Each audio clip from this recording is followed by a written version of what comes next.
Welcome to the great detectives of old time radio. From Boise, Idaho, this is your host, Adam Graham. If you have a comment, email it to me, box13@greatdetectives.net. Follow us on Twitter at Radio Detectives, and check us out on Instagram, instagram.com/Great Detectives. I do want to encourage you to check out my wife's business, Ashira Clips. That's at lilarose.biz, Lilla rose.biz/Ashira, ASHIRA. There she has a wide variety of different hair clips, headbands, and hairpins, suit a wide variety of different styles and taste, as well as hair types. They're particularly great for longer hair in this warmer weather, as they offer stylish ways to put your hair up. You can check it out over at lilarose.biz, Lilla rose.biz/Ashira. Now let's get into this week's episode of Philo Vance. The original air date, May the 3rd, 1949, and the title is The Master's Murder Case.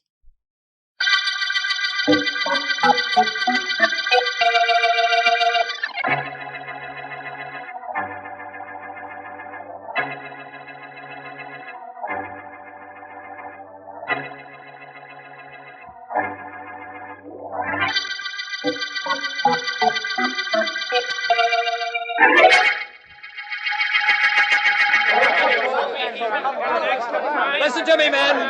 Please, listen to me. I don't have to stand here on a street corner and talk to you. Nobody pays me to do it. Okay, then why do you do it? Because I'm a citizen. I'm a citizen the same as all of you, and I want you to know the same things I know about Jonathan Graves and his political gang who is trying to steal your votes. They're crooked men, completely crooked. They're in politics for their own personal good, not the good of the community. That's right. Now be sure you remember that when you go to the polls election day. That's all I've got to say. Thanks for listening. Wait a minute, Masters. I want to talk to you. Oh, it's you, Graves. What could you have to say to me? That was quite a speech you made. Thank you. You seem to be able to influence people very nicely. Well, I read that book you've heard about. Don't get cute, Masters. You're a very honest, upstanding young fellow, and I'm sure we could use you in our organization. What you mean is you could use me so that I don't fight against your organization. That's your interpretation. Of course, there is an element of logic in it. The truth is that if you keep up these street corner talks, you're going to get a lot of people disliking us. That's the best news I've had all day. So long. Wait a minute, young fellow. Don't be in such a hurry to get away. It might be very valuable to you to stick around and listen a few minutes. I doubt it. The only thing I'd consider valuable would be if you and your crooked colleagues withdrew from the election. Now, we can't do that, my boy. You know that. We've got too much at stake. It cost us a lot of money to build up our candidates. We can't just withdraw them just like that. In that case, we've nothing to talk about. Oh, but we have. We have something to talk about that should be very near and dear to you. You. What about me? You have your choice at the moment, Masters. A choice of being a quite wealthy, silent young man. Or a very definitely dead one.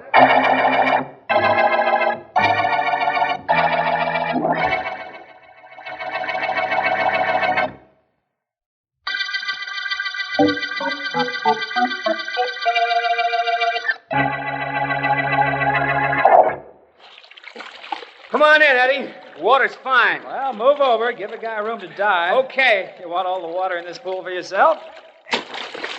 Hello, boy. Welcome to Poolsville, Eddie, old pal. I'll race you to the end. No, Bill, I just as soon splash around a little. Relaxes me better. Whew. A little tightened up from those street corner talks you've been making, huh? No, not particularly. And incidentally, I'm getting results from it. Old man Graves is a little worried about my activities. He heard my speech this morning. Well, don't stop, Eddie. This town will go on the rocks if Graves and his gang get in. No, and I know it. Only that isn't what's really bothering me. Huh? What is? You remember Joe Cates? Yeah, vaguely. Why? I'm worried about Joe. He doesn't like me. He doesn't like you because his girl does. That's nothing, Eddie.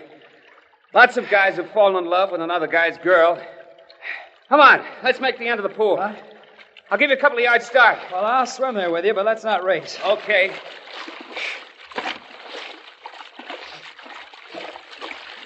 I'd rather talk.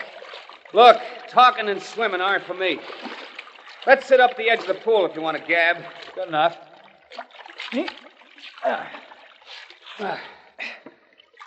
Okay. What's with this Joe Gates business? Well, he came to see me last night, Bill, and he warned me to stay away from Dorothy, or else. You think he was serious? Yes, he certainly sounded it. I don't scare easily, Bill. We wound up in quite a battle. I finally had to clip him. Went that far, eh? Further, in fact, it went so far that I sat down and wrote the district attorney a letter saying that if anything happened to me, they ought to grab Joe Cates right away. Where's the letter? In my desk. I told Joe I was going to write it, but I didn't tell him where I'd put it. Naturally. Well, I hope this thing's only in your imagination, Eddie. I do too, but I'm afraid it's not. Well, want to hop in for a swim now? Getting that thing off my chest kind of made me feel better. All right, now I'll race you to the end of the pool and back, and then we'll get dressed, okay? You got it, Eddie. Here we go. Yep.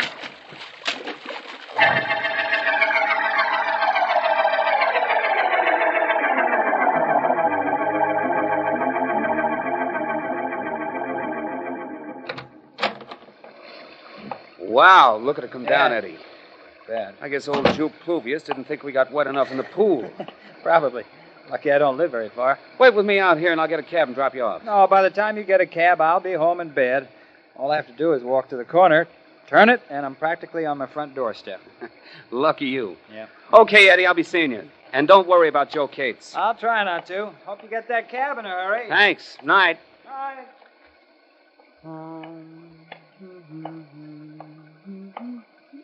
Oh, good evening, officer. Well. Awful night, isn't it? It ain't good. Waiting for a taxi? That's right. My friend is Lucky. He lives just around the corner. That's him walking down the street now. Well, he doesn't seem to be too much in a hurry. He's got a lot on his mind. Hey, officer, look. What is it? That fellow with the slouch hat and his coat collar turned up. Came out of a doorway and followed Eddie around the corner. I don't like that. Come on. What the... That was a shot, officer. Hurry. I knew it was a shot, and I'm hurrying as fast as I can. Who was this Eddie? Eddie Masters. Guy I've known for years. We were swimming together just now, and he was worried Here's about... the corner. Let's see if he had something to worry about. He sure did. Is that him on the ground over there? Sure is, and that guy bending over him. Grab him, officer. He's starting to run. He ain't going to get very far. Stop, you! Stop or I'll shoot! No, don't shoot, don't. Eddie. Okay, you! Eddie, what I happened? saw you throw your gun away just now. You're coming to headquarters with me. No, officer, no, I didn't do it. I didn't shoot him. No, huh? Well, you just happen to be out for a stroll in this lovely weather, huh? Come on, back with me. No, I'll go please, pick up your gun and take you downtown. I didn't do it, officer. I swear I didn't. Why'd you run away when you saw us coming around the corner? I was going to chase the guy who did shoot him. That's all I was going to do, honest. Stop your lying. Let's see if your victim's friend knows who you are. How is he, my boy? He's dead, officer. That's what I thought. Recognize this guy I grabbed? Hold your head up, you. Sure, I recognize him. He's the guy I saw sneaking around the corner after Eddie. He's the fella Eddie was afraid would kill him, and he did. He's Joe Cates.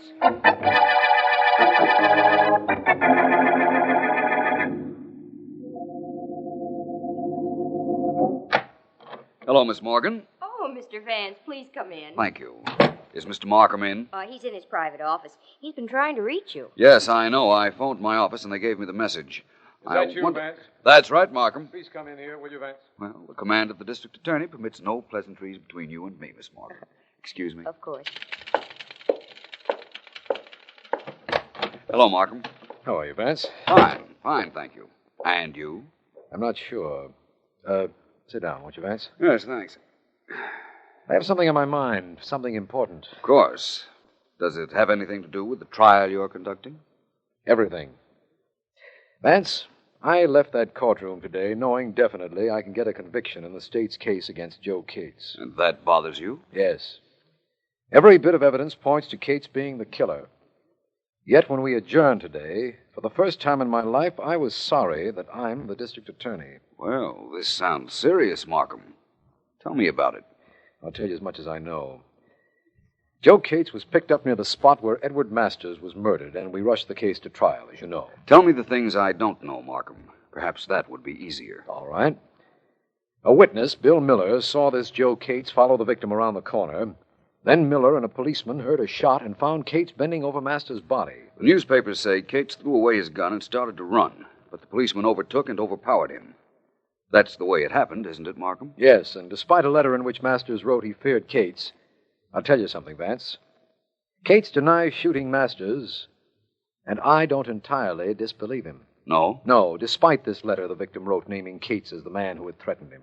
It seems there's rather a complete case against Mr. Cates, but you say you don't entirely disbelieve Cates' claim that he didn't kill Masters. Why? I don't know why. Call it a sixth sense, call it anything you like, but I don't think he did it. Everything points to him, and I'm sure I'll get a conviction when the case goes to the jury. But I don't believe he did it. Well, perhaps he didn't. Perhaps someone else did murder Mr. Masters. He had political enemies, I believe. Yes, but Vance, it's the ballistics report on the gun that the police officer picked up that proved our conclusive evidence against Cates. The officer saw him throw it away.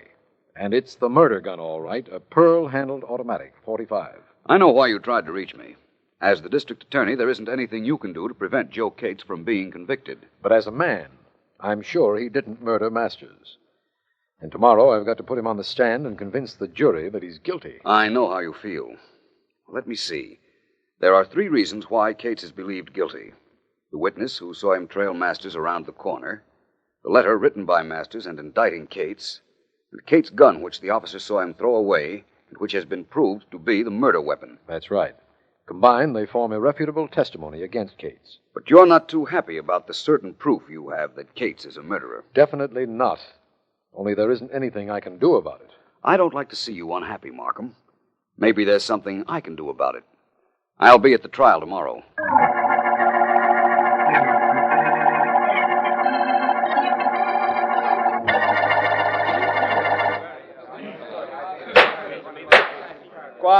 Quiet in the courtroom, please.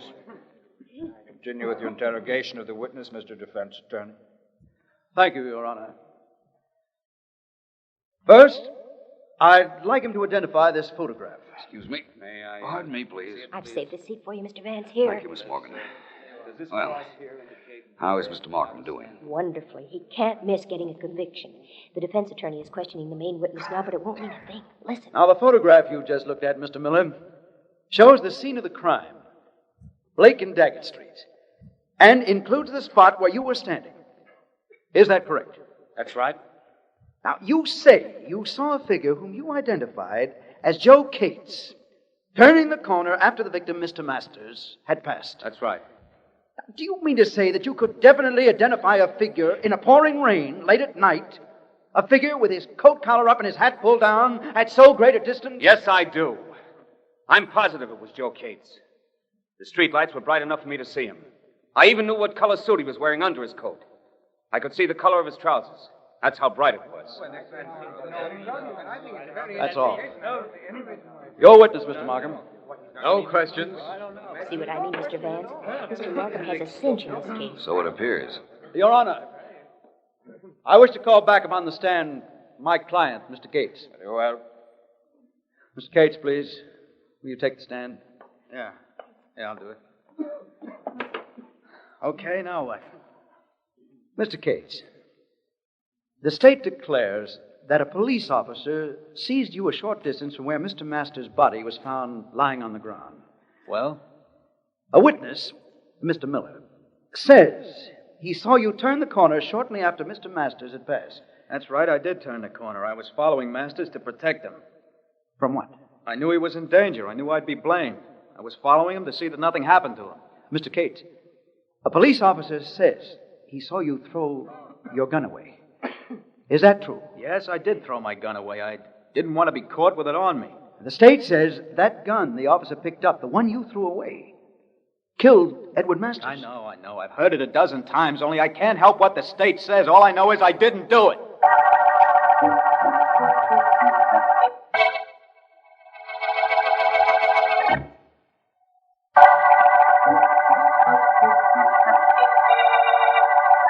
This is District Attorney Markham. The Masters murder case began with the finding of Edward Masters' body, with Joe Cates discovered bending over the body seconds later. Cates had thrown away his gun when the officer approached, and later it was found to be the murder weapon. Cates is on trial and I'm prosecuting him, but I have a strong feeling that despite the evidence, he is not the killer. Because of my misgivings, Philo Vance is in the courtroom as the trial continues with the defense attorney questioning the prisoner. It is sometime... Mr. Cates, I want you to tell the court. Now, you admit throwing your gun away when the policeman approached. Tell the court, where did you get that gun? Down at Henry's pawn shop. I paid $20 for it. How many times had you fired that gun, Mr. Cates? I never fired it. Never in my life. Quiet. Quiet in the court. Thank you, Your Honor. You never fired it? No, I tell you, never. Once when I was cleaning it at my place right after I got it, it went off accidentally, but I never fired it at anybody. The police established definitely that it was the gun you threw away that fired the shot that killed Mr. Masters.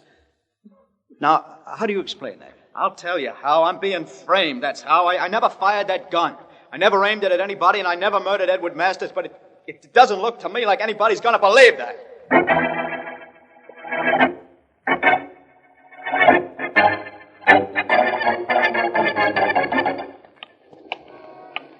Well, this is Henry's pawn shop, Vance. Do I go in with you? No, Markham, please. I want to do this alone if you don't mind. Wait for me, will you? Of course. After the trial this afternoon, I don't mind being alone, believe me. The trial isn't over yet, Markham. Tomorrow's another day. And by tomorrow, we may have some hope for Cates. I hope so, Vance. I won't be long.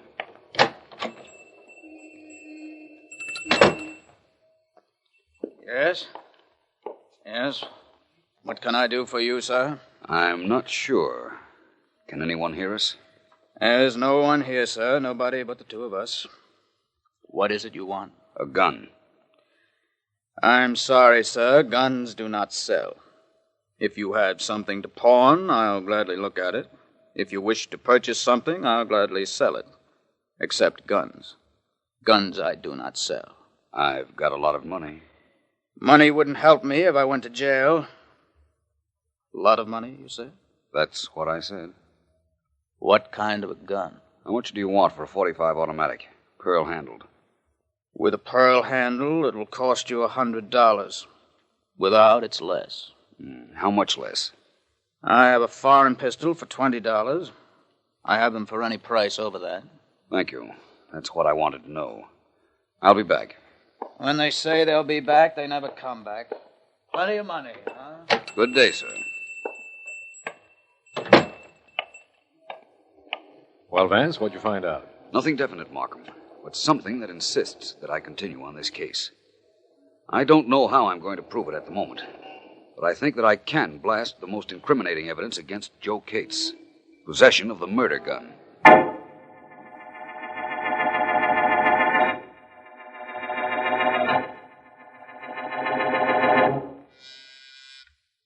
Yes, Miss Burke? There's a Mr. Akins to see you, sir. Who? Mr. Akins. I don't know any Mr. Akins. You sure he wants to see me? He said he wanted to see you, Mr. Graves. He asked if you were the political leader, and I told him yes, and then he said he had something very private and personal to discuss with you. What could that be? I'm sure I don't know, sir. Well, send him in. Then if you like, you can leave. Well, thanks, Mr. Graves. Private and personal. What could that be? Mr. Graves. Come in, Mr. Akins. What can I do for you? I rather think it's something you can do for yourself. Yes, Mr. Graves, that's exactly what I'd rather think. And what does that mean? Mr. Graves, I live at the corner of Blake and Daggett Street, above the drugstore. Well? Remember that rainy night when that fellow, what's his name? Yes, Eddie Masters, was shot? Yes? What about it? Well, I was standing at the window, looking out. I like to look out when it rains. I think streets are prettiest when it's raining. Forget the streets. What's on your mind? Well, my windows face the corner where Masters was shot. And I saw who shot him. I rather think it was you, Mr. Graves. I've seen your pictures in the papers often. Yes, I rather think it was you. Oh, you do, huh? Oh, yes. I was going to mention it to my wife, but I said to myself, no, I said, I'm going to see Mr. Graves himself. I'm sure he'll give me something for not saying anything about this to anybody. You see, I was rather sure you would. You were. You were sure you were going to get something to keep your mouth closed. I was rather certain of it. You're going to get something to keep it closed, all right. Keep it closed for good. Oh, no. No, please.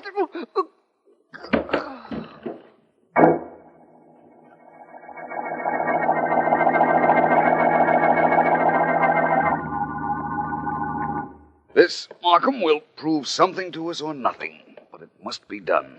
Granted, it must be, if you say so. But what is it, Vance? This is Joe Cates' apartment. He told the court from the witness stand that he had a gun and had fired a bullet from it accidentally the other day. Yes. The bullet apparently entered into the woodwork about here. I'm getting it out. And what do you want with that bullet, Vance? Support of a theory of mine, for one thing, Markham. Should we answer that, Vance? Why not? It's for you. For me? The phone rings in Joe Cates' apartment, and you know it's for me. Vance, how's that possible? Relatively simple. It can't be for Cates. Everybody knows he's in jail. And I did call your office and leave word you'd be here. Well, it could also be a wrong number. Don't forget that. Hello. Mr. Markham, Riley. Riley. Vance was right again. What? Nothing, Riley, nothing. What is it? There's been another murder, Mr. Markham. Quiet fellow named Akins, George Akins. Yes? Lived at the corner of Blake and Daggett Street. We picked his body out of a lot.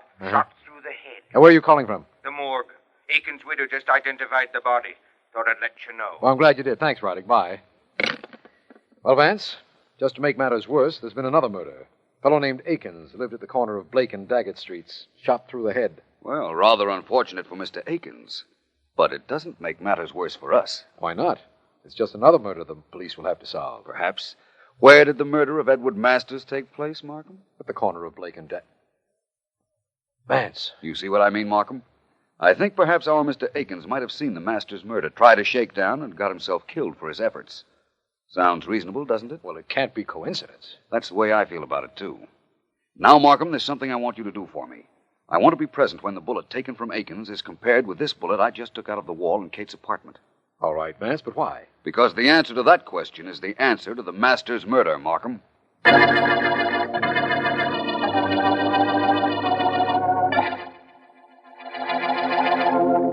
Okay, Mr. Vance, I've looked. No doubt about it. The two bullets are identical. Thanks, Riley.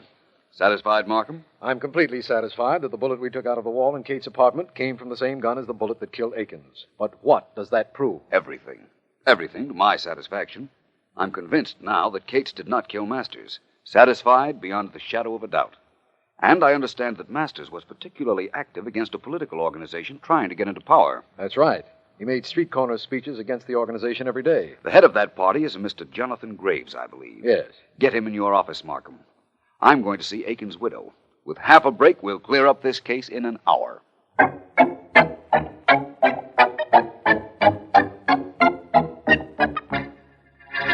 I'm a busy man, Markham, a very busy man. What's the idea of getting me down here to your office? Well, to tell you the truth, Mr. Graves, it's Philo Vance's idea. Vance? Well, if it's his idea, where is he? On the way here, I hope. He went to see the widow of that fellow Akins, the one whose body the police picked up a little while ago. What's that got to do with me? I'm afraid Vance will have to tell you that when he gets. I'm here to tell Mr. Graves right now. Thank you, Markham, for getting him here. If you're Vance, don't thank him for getting me here. Thank me for coming. My thanks to both of you.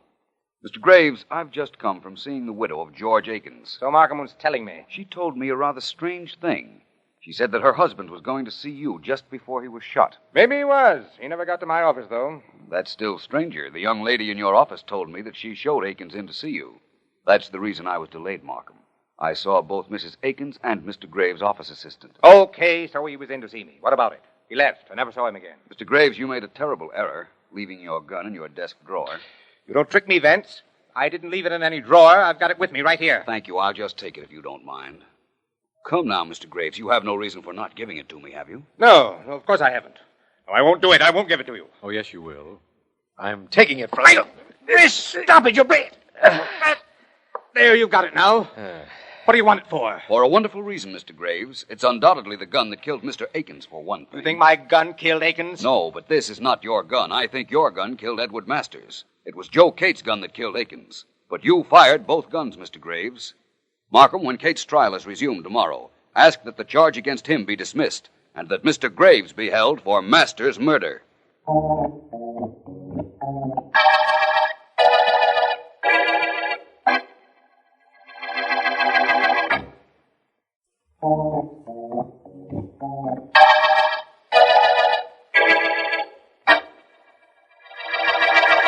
Vance, would you explain to me about the murder gun? That's what's been bothering me. It will bother you no longer, Markham. The gun that killed Masters was a pearl-handled automatic, right? That's right. Cates' gun, the one that he bought from the pawnbroker, was a foreign pistol. Cates told me he paid $20 for his gun. You can't buy a pearl-handled automatic for $20. Oh, I see now. The police officer picked up the murder gun, all right, but it wasn't the gun Cates threw away. That the murderer himself came back to find after the crowd had dispersed. Give me that slowly, will you, Vance? Please? Certainly. Cates threw his gun away when the policeman arrived. Yes. The murderer, Graves, saw him do it. Uh-huh. Graves had previously thrown his gun away when he was running with Cates after him. Oh, I see now. Graves came back to pick up Cates' gun and keep it. Keep it until he had to use it to kill Mr. Akins. Uh-huh. Apparently, my idea as to why Akins was killed was correct. He saw Graves kill Masters. I don't see why Graves didn't get rid of Cates' gun after he picked it up. No reason for him to, Markham. That gun hadn't killed anyone until he himself used it on Akins. Then he didn't dare get rid of it because if it were ever proven that it was Cates' gun, Cates would be absolved of the murder of Masters and the real murderer sought. This has really been a beauty, hasn't it, Vance? Every possible element seemed to point to Cates as Masters' killer. But you found a way of breaking all of them down. Well, Markham, I was glad to do it for a number of reasons. One of them is that all this publicity after Graves' indictment will mean that his crooked political machine will be at an end. That's quite a coincidence, Vance. Yes, the end of the machine and, of course, the end of the Masters murder case.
Welcome back. Okay. You know, there is a thought that goes into some golden age programs where a private detective is called in because an official believes the person being charged with the crime is actually innocent. This can work with policemen. I can think of an example in an episode of the TV series Lockup, where Lieutenant Weston had arrested a man, but began to doubt his guilt, and he turned to Herb Maris, whose interference he usually kind of resented, particularly early on in that TV series. That makes sense because he's a policeman, and he gathers evidence, arrests suspects, but ultimate charging authority is not in his hands. So if he begins to have doubts, he kind of is stuck. So it makes sense that he would go to an outsider, at least in theory. There are probably some ethical problems in real life. The problem here with Markham is he is the district attorney, and he has the authority to stop a prosecution. He can even ask for a continuance, without dropping charges. There's an idea that, if you have a certain amount of evidence, no matter how you might feel about the veracity of the evidence or what concerns you might see with it, in many programs, it's the idea that you just have to charge them. It's like, I'm sorry, I don't think this is real. There's something telling me that this is wrong, but I just have to charge you. I don't have any other choice. Now, obviously, you don't want to face voters, having refused to prosecute a bunch of cases based on intuition. You can take a day or so to get things right. The thing with the way that this is explained is it kind of makes Markham look a bit rubbish at his job. It's like, I pushed through like expedited prosecution. I rammed these charges through. And then just like a couple of days before we're about to get him convicted, I just kind of had a thought, Vance. Did he actually do it? I don't know. Of course, I don't think Markham is as bad as his job as the defense attorney, who put his client on the stand to give the type of testimony we heard in the radio program. And apparently decided, let's go ahead and call this guy twice. You know, it makes you wonder how he got hired as a defense attorney. I imagine an interview where the defendant said, so, how many of your clients on trial capital cases ended up dying? And the attorney responds, well, everybody ends up dying. And the defendant's like, oh, you know, you're right. Okay, I guess good enough. You're hired. So the defendant probably could have done a better job picking an attorney. And of course, the actual murderer could have been smarter than to hold on to the defendant's gun for funsies. And of course, the arresting officer could have done a better search, because from what I understand, at least at the end, and it was a little confusing, it sounded like the defendant dropped his gun in the same area where the murderer dropped his. And the police officer only found one gun. So if he'd done a little bit more of a thorough search, a very different outcome.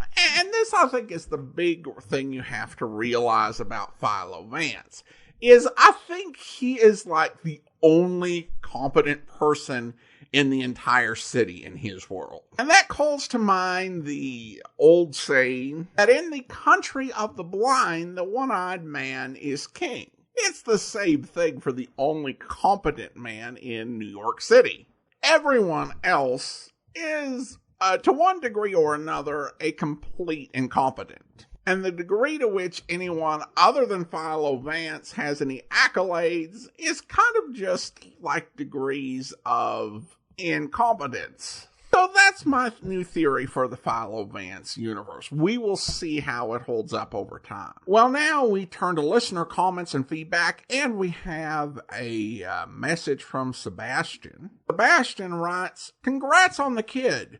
Would you introduce him to the old radio shows? Well, thanks so much for the question, Sebastian. And I definitely plan on introducing him to Golden Age radio program. Obviously, I think, you know, at this point, he is around 3 months old. So in theory, I could pretty much listen to any program around him, you know, but longer term, I want to figure out something that would be, you know, good for kids and wouldn't drive the adults crazy. So I'm still trying to figure some of that out in terms of what I'll, you know, introduce him to. Hopefully we can have, you know, a fun relationship and bonding around that, as so many folks who have emailed in have. Though I definitely don't want to in any way force the issue as he gets older, because, you know, he'll develop into his own person and have his own interests. But thanks so much for the question. All right, well, now it is time to thank our Patreon supporter of the day. Thank you to Sergey, Patreon supporter since May of 2020, currently supporting the program at the Seamus level of $4 or more per month. Well, that will do it for today. If you are enjoying this podcast, be sure to rate and review it wherever you're downloading it from. That will do it for today. Join us back here next week for another episode of Philo Vance, but coming up tomorrow, we check in with yours truly, Johnny Dollar, where... Trim little fishing boat. A full moon was out over the Pacific, and the J-Bell rocked gently with the motion of the tide. The landing was deserted except for a big gray cat that scurried onto one of the other boats as I walked past. I stood looking at the J-Bell for a minute, listening to the sounds of the ocean. Then I climbed aboard. The hatch leading below to the cabin was unlocked, so I opened it and went down the short ladder. The moonlight sifted in through the starboard porthole, but the rest of the cabin was in pitch darkness. I felt around for some kind of light. Stay right where you are. Huh? Don't move. I got a gun. Okay. I can see you. If you move a finger, I'll kill you. Okay. I'm not moving. Well, what happens? Do we stay here all night? No. Better take a look at you. I don't want to make a mistake. Yeah, I think that's a good idea. Light switch is right behind you to your left. But keep facing me. Just reach back. I thought so. You thought so what? Baker sent you. Baker? You're not a cop. I know the cops in town.